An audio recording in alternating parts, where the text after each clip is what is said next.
Welcome back to another technical deep dive here in the debug zone. Today we're tackling a big question and breaking it down with us from other users. Hopefully this clears up some misconceptions and helps you get the answer you need.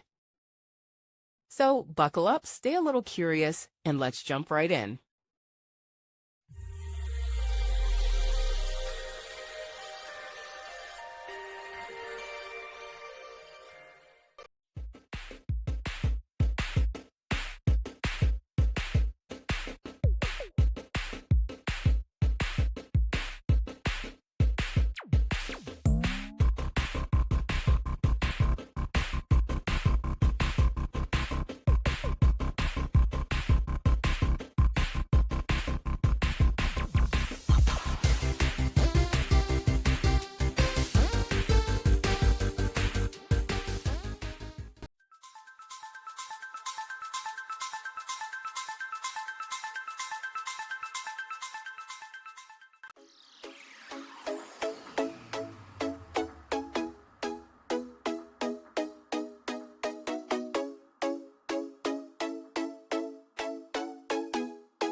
And that's a wrap.